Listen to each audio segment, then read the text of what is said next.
नमस्कार दोस्तों, स्वागत है आपका अपने प्लेटफॉर्म एनसीईआरटी बाय विक्रम पर। जैसा कि आपको पता है कि एनसीईआरटी के लाइन बाय लाइन एक्सप्लेनेशन के वीडियोज खास तौर पर बनाए जा रहे हैं साथी अध्यापकगण के लिए और जो बच्चे सिविल सर्विसेज की तैयारी करते हैं उनके लिए। तो दोस्तों, पिछले जो आपका लेक्चर था उसमें हमने स्टार्ट कर दिया था हमारी क्लास 7 का विज्ञान का विषय, और हमने ये जो अध्याय नंबर 2 से शुरुआत की थी। मैंने आपको यही बता दिया कि था कि हम दो अध्याय नंबर 2 से स्टार्ट क्यों कर रहे हैं। तो मैं आशा करता हूँ कि आपने पिछला पार्ट देख लिया होगा। यदि आपने पिछला पार्ट नहीं देखा है तो आप चैनल के प्लेलिस्ट वाले सेक्शन में जाइए, वहाँ पे आपको क्लास 7 के साइंस विषय की, विज्ञान विषय की प्लेलिस्ट अलग से मिल जाएगी। वहाँ से आप हमारा फर्स्ट पार्ट देख सकते हैं, जहाँ तक हमने लेसन पढ़ा है वहाँ तक। और इसके अलावा जो क्लास 7 के विद्यार्थी, उनसे मैं कहना चाहूँगा कि आपको प्लेलिस्ट ढूंढने में ज़्यादा प्रॉब्लम न हो। आपके जो सारे सब्जेक्ट हैं वो एनसीईआरटी बाय विक्रम क्लास 7 नाम से आप यूट्यूब चैनल सर्च कीजिए, और जो हमारा उस प्लेटफॉर्म पे आपको प्लेलिस्ट में जब जाएंगे तो आपकी ही क्लास के सारे सब्जेक्ट आपको मिल जाएंगे। तो मैं आशा करता हूँ कि आपको ये जानकारी समझ में आ गई होंगी। यदि कोई अन्य आपका डाउट है तो आप कमेंट करके पूछ सकते हैं। तो जो पिछला पार्ट है, जो पार्ट नंबर 1 पढ़ा था, मैं आपको क्विक रिवीजन करवा देता हूँ कि उसमें हमने क्या पढ़ा था। तो ये देखिए भी, तो वहाँ पे हमने पढ़ा था कि जो हमारे पदार्थ हैं आपके, 3 पदार्थों के बारे में हमें जानना था कि अम्ल के बारे में, ठीक है? जल्दी-जल्दी आपका 2 मिनट में रिवीजन कराता हूँ पिछले वाला, अक्षार के बारे में और उदासीन के बारे में। तो हमारे पास पहला क्वेश्चन यही था कि हम पता कैसे लगाएँ कि कोई पदार्थ अम्लीय है, अक्षारीय है या फिर उदासीन है। तो उसने कहा कि हमारे पास कोई आया या फिर हमें पता लगा कि हमारे पास 2 प्रकार के क्या थे? लिटमस पेपर थे भी। क्या थे? Litmus paper. क्या थे? Litmus paper. एक आपका क्या था? नीला था। क्या था? नीला था। और एक क्या था आपका? लाल रंग का था भी। ठीक है? यदि इनमें से कोई भी पदार्थ क्या कर देगा? नीले लिटमस को लाल बना देगा, तो उसे हम कहेंगे आपका क्या? अम्लीय पदार्थ। किसको बनाना है आपका? नीले से लाल। मैंने आपको बता दिया था कि अम्ल आपका ज़्यादा खतरनाक होता है, इसलिए रंग भी क्या आपका? खतरनाक होता है, लाल। तो जो लाल बना देगा वो क्या कहलाएगा? आपका अम्लीय कहलाएगा। और जो नीले को क्या कर देगा, सॉरी, जो लाल को क्या कर देगा? नीला बना देगा, वो आपका क्षारीय कहलाएगा।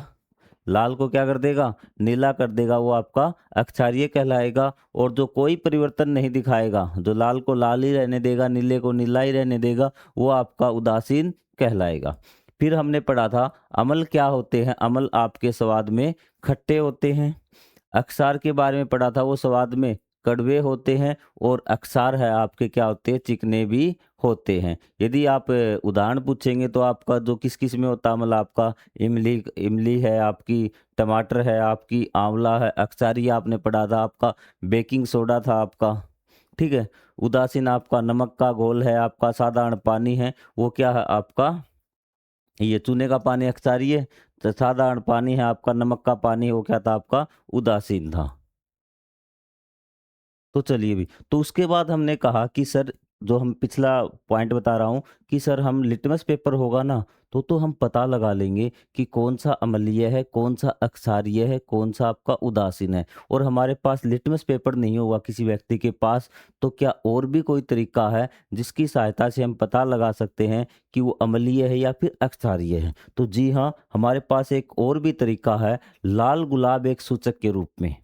कि अब हम लाल गुलाब से पता लगाएंगे कि कोई पदार्थ अम्लीय है या फिर अक्षारीय है या फिर उदासीन है। अब आप सारे बच्चे खुश हो गए होंगे कि यस, अब की बार गुलाब का तो जुगाड़ हम कहीं से न कहीं से कर लेंगे और पता लगाएंगे कोई चीज़ अम्लीय है या अक्षारीय है। तो चलिए शुरुआत करते हैं हमारे आज के चैप्टर की, आज के लेक्चर की। चैप्टर तो हमारा पहले से ही शुरू हो चुका। तो आज हम क्या करने जा रहे हैं? हमारे लेक्चर की शुरुआत अब करने जा रहे हैं। आपको वीडियोज कैसे लग रहे हैं, आप ये एक बार कमेंट बॉक्स में ज़रूर बता दें भी, क्योंकि जैसा आप कहेंगे वैसा ही हम पढ़ाने की कोशिश करेंगे भी। तो यहाँ पे आ जाइए भी। अपने आसपास के अनेक रंग बिरंगे पुष्प देखे होंगे। इन पुष्पों का उपयोग करके सूचक बनाने का प्रयास कीजिए। अपने आसपास क्या है? रंग बिरंगे आपने फूल देखे होंगे भी। तो सबसे पहले हम बात करेंगे गुलाब के फूल की भी। अपने आसपास से लाल गुलाब के पुष्पों से जड़ी हुई पंखुड़ियां एकत्रित कीजिए। इसके लिए कृपया पुष्पों को नहीं तोड़े, अपितु भूमि पर गिरी हुई पंखुड़ियां अथवा पुष्प उठा सकते हैं। ये कहता है कि आपको क्या है कि इसकी पंखुड़ी चाहिए, जो गुलाब के फूल के पत्ते होते हैं ना, ये चाहिए। और इसने कहा कि आप फूल को मत तोड़िए भाई, आप जो नीचे जड़ी हुई आपको मिल जाएंगी इनकी पत्तियां, फूलों की पत्तियां, ठीक है, पंखुड़ी बोलते हैं उसको। ये तो आपके पेड़ के पत्ते हो गए, लेकिन जो फूलों के ये होते हैं इनको बोलते हैं पंखुड़ी। तो ये आपको क्या है, नीचे जड़े हुए मिल जाएंगे भी। एक मुट्ठी पर लाल गुलाब की पंखुड़ियां लीजिए, उन्हें पानी से धो लीजिए। आपने पानी को उसको धो लिया, खरल और मुसल का उपयोग करके पंखुड़ियों को कुचलिए। अब कुछ बच्चे कहेंगे सर ये खरल क्या होता है अभी, ठीक है, तो आपका इस प्रकार का आपने एक इंस्ट्रूमेंट देखा होगा, ठीक है, तो इसमें इस प्रकार क्या, इससे हम कूटते हैं भी, जिसको आप कई जगह हमाम दस्ता बोलते हैं घरों पर भी, ठीक है, तो उसको आपको कूट लेना है, ठीक है।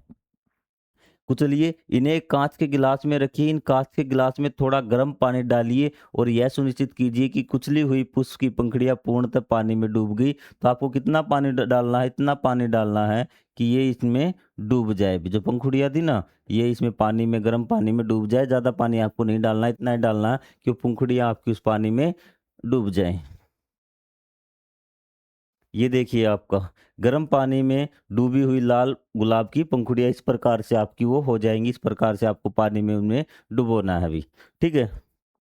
इस कांच के गिलास में पानी डाल दिया आपने। सावधानी क्या यह है, किसी कार्य किसी वयस्क के निर्देशक में कीजिए, कि आपके साथ आपका टीचर हो या फिर आपसे कोई बड़ा हो। बड़ा ये नहीं कि हाइट में बड़ा देख ले, जो आपकी उम्र में काफ़ी ज़्यादा बड़ा, मतलब एक वयस्क जिसकी उम्र 18 साल से ऊपर हो, उसको हम क्या बोलते हैं, वयस्क बोलते हैं। ताकि आप कोई असावधानी न बरतें भी, कोई एक्सीडेंट न हुई। कांच के गिलास को ढक्कन से ढक दीजिए। इसके पश्चात 5-10 मिनट तक प्रतीक्षा कीजिए, तब तक पानी रंगीन न हो जाए। अब इसे छान लीजिए भी। आपको क्या कर लेना, फिर इसको छान लेना उस पानी को। 5-10 मिनट में पानी का कलर क्या हो जाएगा, लाल हो जाएगा। निस्यंदन के पश्चात प्राप्त द्रव्य। निस्यंदन क्या है, ये है आपका छानना भी। छानने के पश्चात, यहाँ छानना कह दिया, यहाँ इसने साइंटिफिक में जो हमने पूछ ली क्लास 6 में पढ़ा था ना, निस्यंदन क्या होता है, जब हम किसी को छानते हैं तो उसको क्या बोलते हैं, निस्यंदन बोलते हैं। इसके माध्यम से हम अशुद्धि को जो आपको दूर करते हैं। अम्ल अक्षार सूचक के रूप में उपयोग किए जाने वाला पुष्प अर्क है। उसने कहा कि जब हम इसको छान लेते हैं ना, तो जो हमारे पास आता है वो हमारा हो जाता है सूचक। उससे हम पता लगा सकते हैं कि कोई पदार्थ अम्ल है, अक्षार है या फिर उदासीन है। सबसे पहले आपने क्या किया, सर ये हमने पंखुड़ियाँ इकट्ठी की है अभी, पहला काम। दूसरा काम आपने क्या करना है, उसको कूट लेना पंखुड़ियों को भी। इस प्रकार से आपने यहाँ इसको कूट लेना है, बिल्कुल ऐसे भी चटनी की तरह, ठीक है। फिर आपको इसके निकाल के कांच के गिलास में क्या है कि आपको ये इसमें क्या कर देना है, गर्म पानी में थोड़ा सा ये डुबो देनी है, ठीक है। गर्म पानी में डूबने के बाद क्या होगा, 10-15 मिनट तक आपको रखे देना है इनको। और आपको क्या करना है, फिर इस पानी को छान लेना है अभी। क्या करना है, इस पानी को आपको छान लेना, छानने लगा के अभी दूसरे उसमें भी। तो आप छानेंगे तो आपके पास क्या आ जाएगा, एक रेड कलर का पानी आ जाएगा, गुलाब का पानी, ठीक है। तो यहाँ पर तो इससे हम पता लगाएंगे कि कोई चीज़ किस प्रकार की है अभी। आपको आगे बात समझ में, ये पानी हमारे पास फाइनली पहुंच चुका है। पहले हमने गुलाब की पंखुड़ियाँ इकट्ठी की, फिर उसको कूटा है, कूटा मतलब कि उसको हमने कुचला है, ठीक। गर्म पानी डाला 10 मिनट के लिए, ज़्यादा नहीं डालना, ठीक है। फिर पानी 10-15 मिनट के बाद उसको छान कर हमें ये सूचक पदार्थ पता चल चुका है अभी, ठीक है। और इसको बोलते हैं पुष्प अर्क। क्या बोलते हैं, पुष्प अर्क। यदि हम किसी भी चीज़ का अर्क निकालना है तो यही विधि हम अपनाएंगे। पहले क्या करेंगे, उसको इकट्ठा करेंगे, फिर उसको कुचलेंगे, ठीक है। फिर उसको हम क्या करेंगे, गर्म पानी में डालेंगे, फिर उसको छान लेंगे। इस प्रकार से उसका अर्क निकलता है। तो चलिए भी, ये पानी हमारे पास है, इसको हम बोलते हैं परखनली। क्या है ये, परखनली। साइंस में एक शीशे की ट्यूब होती है इस प्रकार की, जो एक साइड से खिली होती है आपके गिलास की तरह, इसको बोलते हैं परखनली। और इस प्रकार से एक स्टैंड होगा, उसमें इस प्रकार से होल होंगे जहां हम परखनली रख सकते हैं, परखनली स्टैंड। और इसमें ये हमारे लाल गुलाब का अर्क है, जो हमने निकाला है अभी मेहनत करके। आपने भी निकाल लिया, चलो भी अब देखते हैं भी। तैयार किए गए लाल गुलाब के अर्क की 10-20 बूंदों को छोटी पारदर्शी बोतलों अथवा परख नलियों में डाल लीजिए। कै और ख से चिन्हित भी। हमने क्या किया कि उन बूंद को हमने इन परखनलियों में डाल दिया अभी। क्या डाल दिया? जो आपकी परखनली समझ गए ना आप क्या होता है? काँच की ट्यूब होती है जो ऊपर से एक साइड से खुली होती है अभी, ठीक है? तो इस प्रकार से मैं यहाँ पे डाल रहा हूँ अभी, ठीक है? ये आपकी कै है अभी, क्या है? कै, ठीक है? इसमें डाल दिया और एक मैं यहाँ पे सॉरी इस साइड लिख देता ताकि आपको और अच्छे समझ में आ जाए।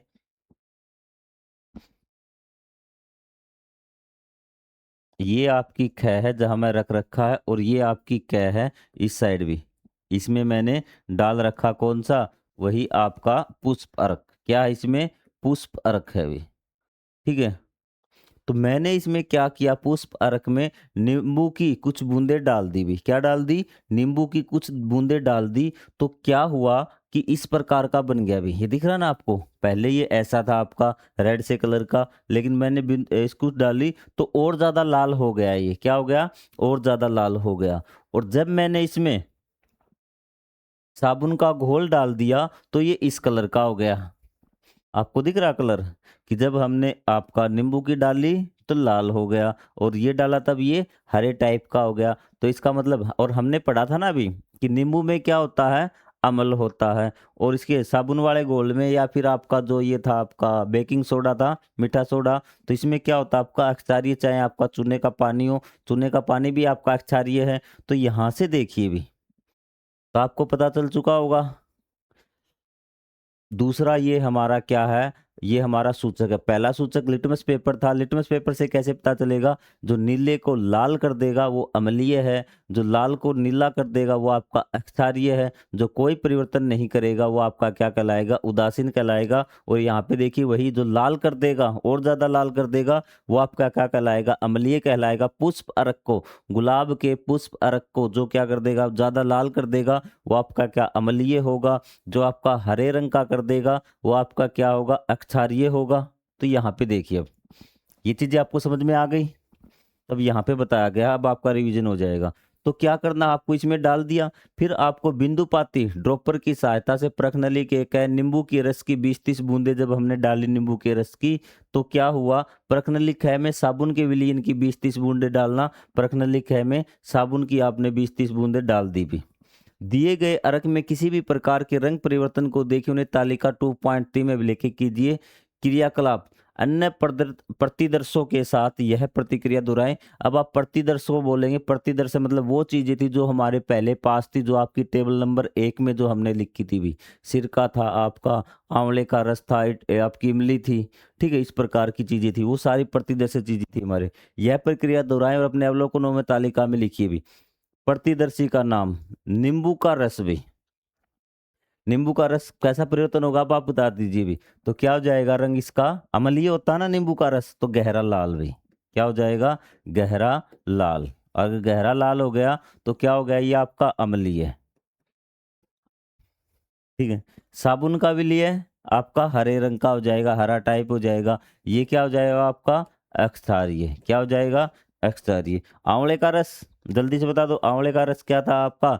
आंवले के रस आपका कौन सा हो जाएगा? ये आपका गहरा लाल होगा भी। क्या होगा? गहरा लाल, क्योंकि हमने शुरू में याद कर लिया ये अम्लीय होता था, तो ये आपका अम्लीय होगा, ठीक है? इसी प्रकार आप अन्य चीजें लिख सकते हैं जो आपकी अम्लीय होंगी ना। ऊपर वाली टेबल पे जाना आप, वहां पे देखना कौन सा अम्लीय कौन सा अक्षारीय। तो इस प्रकार से आप चीजें कर सकते हैं भी। इस अवलोकन पर सहपाठी चर्चा कीजिए। जो प्रतिदर्श पुष्प के अर्क का रंग परिवर्तन कर लाल कर देते हैं, क्या ये वही प्रतिदर्श जो नीले लिटमस का रंग लाल कर देते थे? तो जब आपने मैच किया ना तो दोनों में यही आया कि वहीं पे वही पदार्थ अब लाल कर रहे हैं जो पहले लाल कर देते थे, ठीक है? जो लिटमस पेपर को लाल किया था ना, वही पुष्प अर्क को भी लाल कर रहे हैं। इसका मतलब क्या हो गया? ये अम्लीय पदार्थ हैं। क्या है? अम्लीय पदार्थ हैं।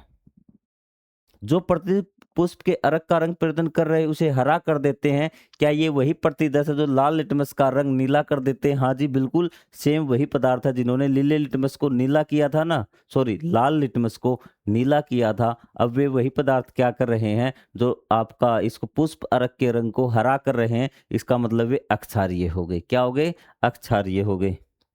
जो प्रतिदर्श पुष्प के अर्क का रंग परिवर्तित नहीं कर सकते, तो क्या ये वही प्रतिदर्श है जिनसे लाल और नीले लिटमस का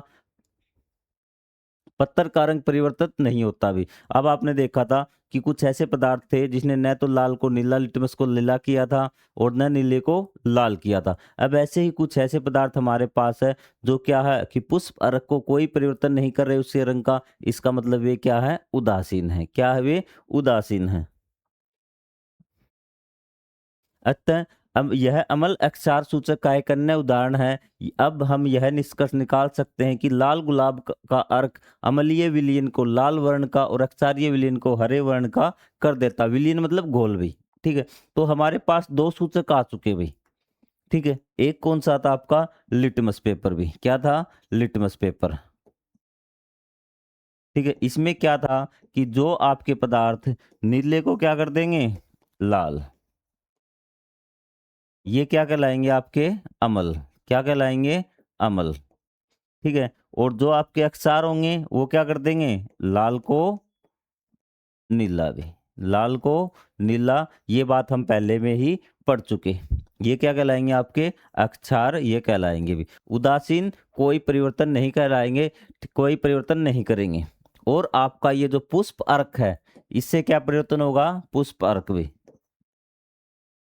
जो विलियन क्या कर देंगे? लाल कर देंगे ना पुष्प परख को। और लाल वाला तो मैंने आपको ट्रिक ही बता रखी है। जो लाल कर देगा वो क्या कहलाएगा? अम्ल। और जो हरा कर देगा पुष्प परख को वो क्या कहलाएगा? अक्षार। परिभाषा ये भी होगी, आपसे पूछे अम्ल क्या होते हैं? वे पदार्थ जो पुष्प अर्क के रंग को लाल कर देते हैं वो अम्ल कहते हैं। तो आपसे पूछे अम्ल किसे कहते हैं? कहेंगे वे पदार्थ जो नीले लिटमस को लाल कर देते हैं वो आपके अम्ल कहलाएंगे। तो मैंने कहा था ना कि अम्ल की आपकी बहुत सारी परिभाषाएं बनेंगी भी। तो हरे और कोई परिवर्तन नहीं होगा, वो आपके क्या कहलाएंगे सर? वो हमारे उदासीन पदार्थ कहलाएंगे, उदासीन प्रकृति के पदार्थ कहलाएंगे। हमें विश्वास है कि आप प्राप्त परिणामों से उत्साहित होंगे। आपके कुछ सब्जियों, फूलों एवं फूलों के चुकंदर, लाल एवं बैंगनी पत्ता गोभी, हल्दी, जामुन, लाल गुड़हल जिसको बोलते हैं इबिस्कस के पुष्प अर्क तैयार करने और उसे पदार्थों का परीक्षण करने की प्रक्रिया को दोहरा सकते हैं और वे भी अम्ल अक्षार सूचक के रूप में कार्य कर सकते। उसने कहा कि जैसे हमने गुलाब के फूल के पंखुड़ियों का अर्क बनाया था ना और हमने चेक किया था। ठीक है, तो आपको क्या करना है कि आपको अन्य जो आपके ये ले सकते हैं इनसे भी आप क्या कर सकते हैं, इनके पत्ते ले सकते हैं, इनसे भी आप अर्क तैयार करना है। अर्क तैयार करने की विधि आपको पता लगी ना? आपसे क्वेश्चन पूछ लिया अर्क कैसे तैयार करना है। सबसे पहले हमने उसे पत्तों को लेना है, फिर उसको क्या करना है? हमें कूटना है। ठीक है, मतलब उसका रस निकालना, उसको कूट कूट के बिल्कुल गाढ़ा बनाना, फिर उसको पानी में डालना, 10 मिनट तक गर्म पानी में डाल दीजिए, चाहे उसको उबाल लीजिए, फिर उसको छानकर हमें क्या अर्क प्राप्त हो जाएगा।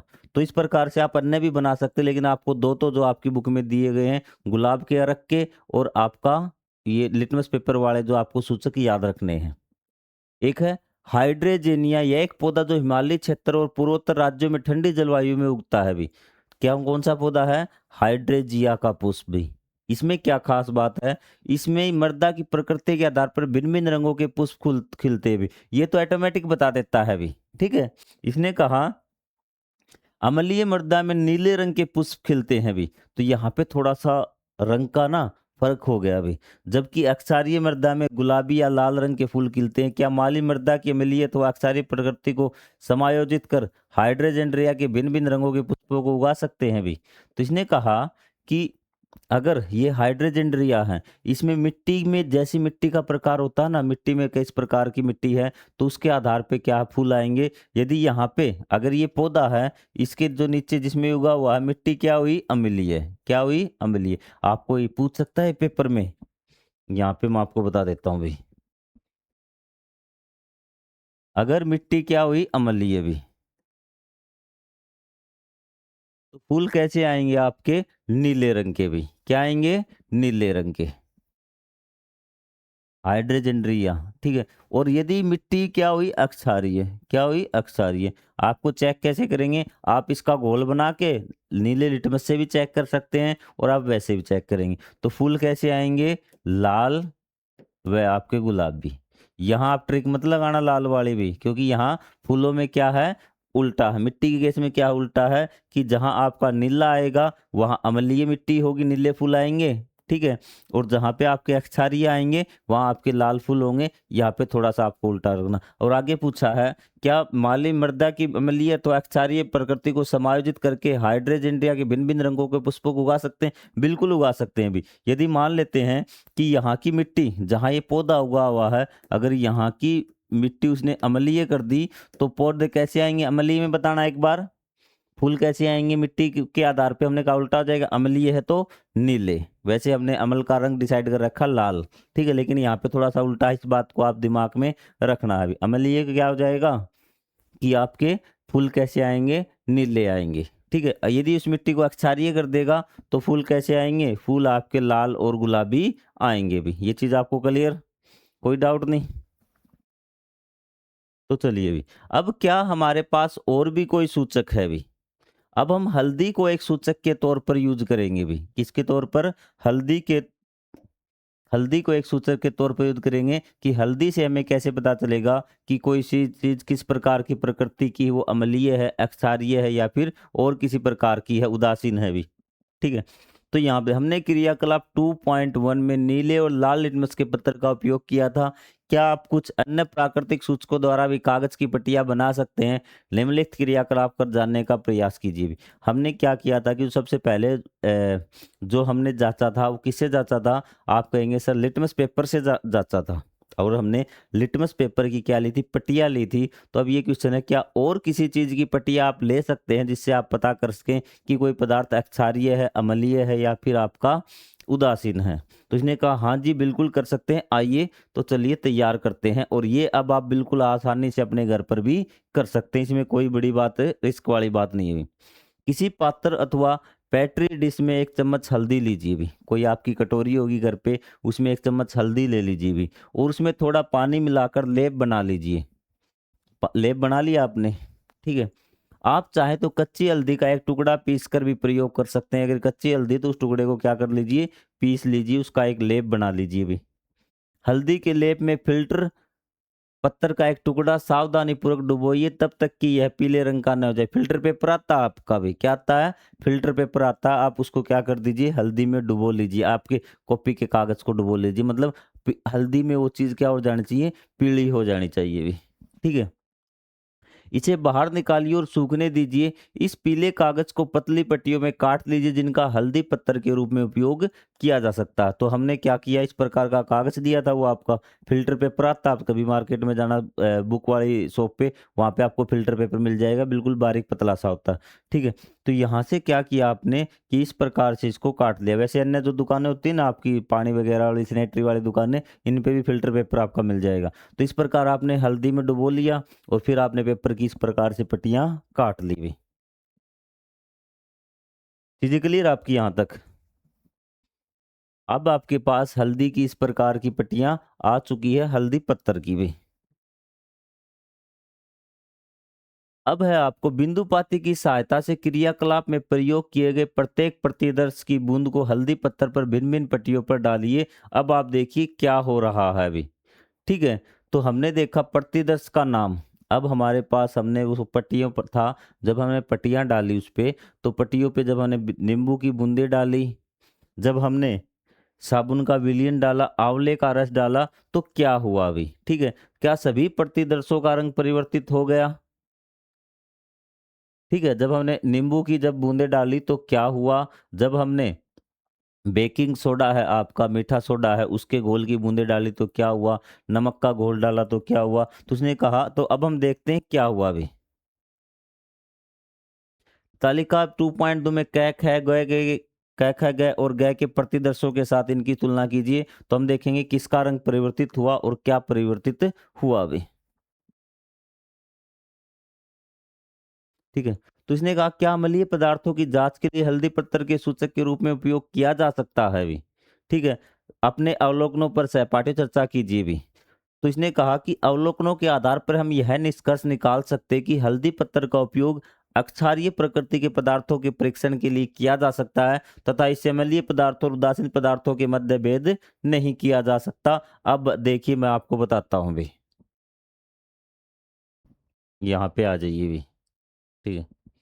अब आपने डाला भी, ठीक है। आपको पहली वाली टेबल याद रखनी है, कौन सा पदार्थ अम्लीय है, कौन सा पदार्थ अक्षारीय है। तो आपने नींबू का रस जब डाला, ठीक है, उस पट्टी पे जो आपकी पीले रंग की पट्टी थी ना, तो उस पे क्या है, आपने जब नींबू का रस डाला तो कोई परिवर्तन नहीं हुआ। क्लियर बात। जब आपने साबुन का विलयन डाला तो उसका रंग थोड़ा हल्का भूरा हो गया अभी, ठीक है, रंग में क्या हुआ, परिवर्तन हुआ। जब आपने आंवले का रस डाला कोई परिवर्तन नहीं हुआ। जब आपने साधारण पानी डाला कोई परिवर्तन नहीं हुआ। तो मतलब हमने ये चीज देखी, नोटिस की इसमें, कि इसमें जो परिवर्तन हो रहा है वो सिर्फ अक्षारीय पदार्थों के में परिवर्तन हो रहा है। जब भी हम किसी अक्षारीय पदार्थ की बूंदे डालते हैं ना, घोल की बूंदे डालते हैं, तो उसका रंग परिवर्तित हो रहा है, अदरवाइज उसका रंग परिवर्तित नहीं हो रहा। मतलब जो आपका हल्दी है उससे हम सिर्फ ये पता लगा सकते हैं कोई पदार्थ अक्षारीय है या नहीं। जो बाकी जो बच गए वो क्या होंगे, उदासीन और या फिर आपके क्या रह सकते हैं, आपके अम्लीय रह सकते हैं। ठीक है, ये मत बता देना कि हम अम्लीय पदार्थों का पता लगा सकते हैं, क्योंकि बाकी जो पदार्थ बच गया आप कहेंगे सर जो परिवर्तित हो गया ना वो तो हमारा अक्षारीय हो गया, जो परिवर्तित नहीं हुआ वो अम्लीय हो गया। अरे जो परिवर्तित नहीं हुआ उनमें उदासीन भी तो हो सकता है। अरे बात समझो, आपके पास दो नहीं तीन प्रकार के हैं, आपने एक को तो अलग निकाल लिया अक्षारीय को, क्योंकि रंग परिवर्तित हो गया। जिसमें रंग परिवर्तित नहीं हुआ तो वो तो आपका क्या बच गया, वो आपका अम्लीय भी हो सकता है, वो आपका उदासीन भी हो सकता है। ये बात आपकी आई समझ में। तो ध्यान रखना कि हल्दी का जो सूचक है इसके माध्यम से हम क्या पता लगा सकते हैं, इसके माध्यम से हम अक्षारीय पदार्थों का पता लगा सकते हैं। अब यहाँ पे आ जाइए भी, मेरी शर्ट पर कड़ी का दाग लग गया था और साबुन लगाने पर उसका रंग बदल गया था। अब मुझे इसका कारण पता चला भी। आपके शर्ट पे लग गया था क्योंकि जब आपने साबुन धोया ना, जो सब आपने बताया कि जब आपका हल्दी है, आपका हल्दी रंग बदल देती है। हल्दी क्या है, जब भी इसके साथ में संपर्क में कौन आएगा, अक्षार का घोल आएगा तो ये रंग बदल जाएगी। तो शर्ट पे क्या लगा था कि यहाँ पे आपका सब्जी में हल्दी तो होती ही है, ठीक है, और आपने जब इसे साबुन से धोया तो हल्दी अपना रंग बदल देगी। तो इस प्रकार का ये हो जाता है भी। अब आपको समझ में आ गई बात। अब बताइए, क्या अम्लीय पदार्थों की जांच के लिए हल्दी पत्थर को सूचक के रूप में उपयोग किया जा सकता है? बिल्कुल भी नहीं किया जा सकता, क्योंकि हल्दी के पेपर से हम अक्षारीय का पता लगा सकते हैं, अम्लीय का पता नहीं लगा सकते भी। ठीक है, क्यों नहीं लगा सकते ये भी मैंने आपको बता दिया भी। अवलोकनों के आधार पर हम यह निष्कर्ष निकाल सकते हैं कि हल्दी पत्थर का उपयोग अक्षारीय प्रकृति के पदार्थों के परीक्षण के लिए किया जा सकता है। इससे अम्लीय पदार्थों और उदासीन पदार्थों के मध्य भेद नहीं किया जा सकता भी। अब हल्दी को स्वर्णिम मसाला क्यों कहा जाता है भी?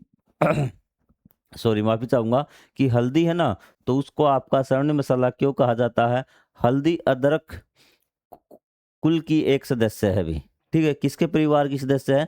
अदरक का जो परिवार है ना, इसकी एक सदस्य है, जिसे भारत और अन्य देशों में उगाया जाता है। दैनिक जीवन में एक सामान्य मसाले के रूप में भोजन का स्वाद और रंग प्रदान करने के अतिरिक्त इसके अन्य लाभों पर शोध किया जा रहा है। आयुर्वेदिक चिकित्सा पद्धति में हल्दी को अनेक स्वास्थ्य लाभ प्रदान करने वाला माना जाता है, एवं इसका उपयोग सामान्यतः अनेक पारंपरिक घरेलू उपचारों में किया जाता है। इसलिए इसको कहा जाता है स्वर्णिम भी। क्या कहा जाता है? स्वर्णिम मसाला कहा जाता है, क्योंकि एक तो स्वाद वगैरह तो बढ़ाता है, रंग रंग में भी परिवर्तन करता है, सब्जी वगैरह जो चीजें हम बनाते हैं उसके रंग में, साथ साथ जो इसका उपयोग है बहुत से रोगों के उपचार के लिए किया जाता है और हमारे स्वास्थ्य में ये बहुत ज्यादा लाभदायक है। इसलिए इसको स्वर्णिम मसाला कहा जाता है। क्वेश्चन बन जाता है कि इसको स्वर्णिम मसाला कहा जाता है, हल्दी को। याद रखना आप भी, ये आपकी हल्दी है भी, ये आपकी पिसी हुई हल्दी है, ये हल्दी की गांठें हैं भी।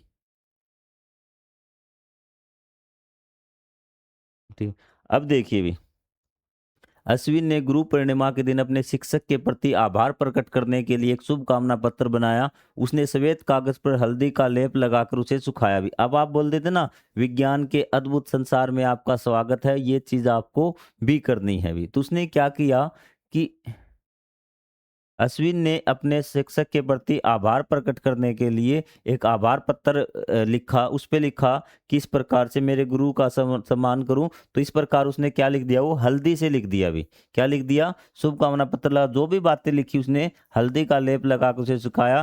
तालिका 2.4 परीक्षण किए गए विलियनों में से उसके 1 विलियन का उपयोग करके अपनी शुभकामना शिक्षक की मातृभाषा ओडिया में उस कागज पर लिखी हुई। ठीक है, तो उसने क्या किया, तालिका 2.4 में प्रेक्षण की विलियन में से उसने 1 विलियन का, ठीक है, मतलब चाहे उसने अक्षार्य लेना था, क्या लेना था उसे, अक्षार्य उसको लेना था। ठीक है, मैं उस कागज पर लिखी संदेश लिखने के लिए किस विलियन का उपयोग किया होगा, उसने अक्षार्य विलियन का प्रयोग किया होगा। चाहे आपका वो क्या ले ले, चाहे आपका वो चुनने का ले ले, पानी ले ले, ठीक है, क्योंकि वो चुनने वाला ना उसको दिखाई नहीं देगा, व्हाइट हो जाएगा। क्या हो जाएगा, व्हाइट हो जाएगा। शिक्षक ने इस अवधारणा पर आधारित रचनात्मक प्रयोग के लिए स्वयं की सराहना की हुई।